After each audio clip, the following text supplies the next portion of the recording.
आज बहुत से लोग ऐसे हैं जो मतलब हरियाली में चलने में उनको विवेक ही नहीं होता है।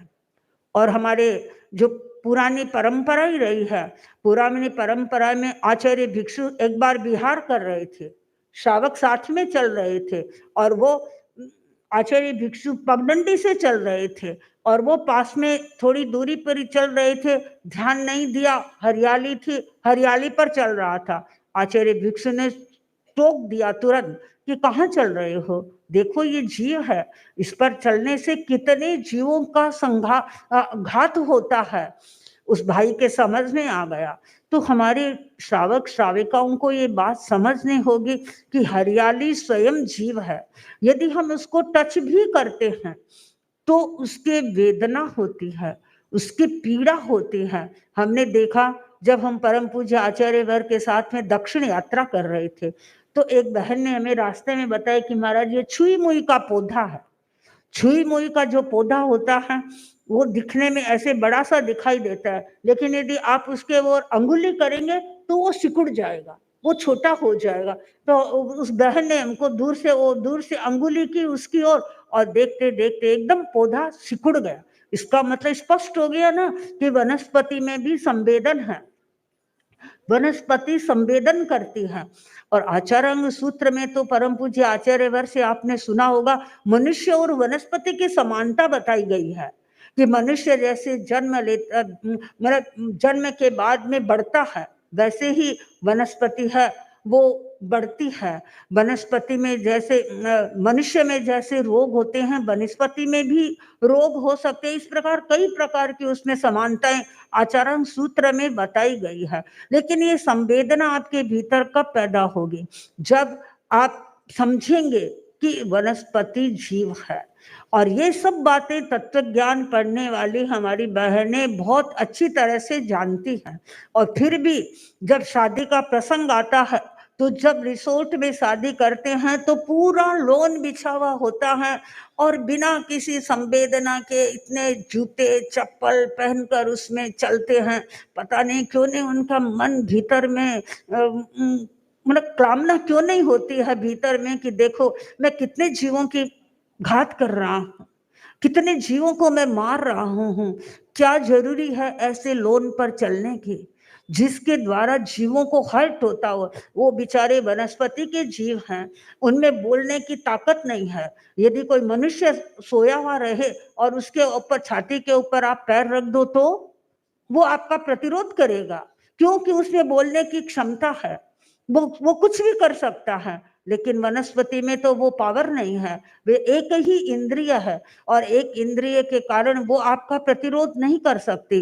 वो तो ठीक है, वो सहन कर रही है। तो इसलिए हमारे मतलब भाइयों बहनों को इसके बारे में अवश्य सोचना चाहिए।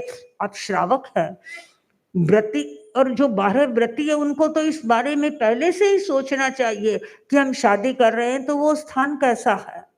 ये जब चेतना भीतर में जागती है तो इसका मतलब है कि आप अहिंसक बनने की दिशा में प्रस्थान कर रहे हैं। और अहिंसक बनने के लिए षड जीव निकाय को आपको समझना होगा। तत्व ज्ञान में बताया जाता है, इसके बारे में बहुत सूक्ष्मता से विश्लेषण किया जाता है। और हमारी तत्व ज्ञान पढ़ने वाली जो बहनें हैं वो अपने अनुभव सुनाती है। वो कई बार कहती है कि महाराज पहले भी हम किचन में काम करते थे, हमारे मन में किसी प्रकार की कोई करुणा नहीं थी। हम जाते, जो काम करना होता है फटाफट चाकू से छीलना था, छील दिया, वो कर दिया। पानी कितना मतलब काम में लेना है, टंकी पर वो नल खोल दिया, फट फट करके बर्तन सारे साफ कर लिए और चलो हमारा काम हो गया। लेकिन बहनें अब बताती है तत्व ज्ञान सीखने के बाद में, काम तो हम अब भी सारा करते हैं लेकिन अब विवेक से करते हैं। किचन में काम करते हैं, पानी का काम करते हैं तो कितने पानी की जरूरत होती है, मतलब उस जरूरत के अनुसार ही पानी का उपयोग करते हैं। हरियाली का उतना ही छेदन भेदन करते हैं जितना आवश्यक होता है, और वो भी एकदम मध्यस्थ भाव से। तो कर्मों का जो बंधन है, वो कर्मों का बंधन तो सारा अपनी भावनाओं पर निर्भर है। आप किस भावना से किस कार्य को आप कर रहे हैं। अब स्कंधक ने वो काचर का एक छाल उतारा था, अब छाल उतार करके भी कितना उसके मन में अहोभाव हो गया था, कितनी प्रीति उसके प्रति हो गई थी और उसने कितने कर्मों का अपना बंधन कर लिया। तो जो अहिंसक व्यक्ति होता है उसके भीतर करुणा जागृत होती है और वो कभी भी इस प्रकार की हिंसा में लिप्त भी नहीं होता है।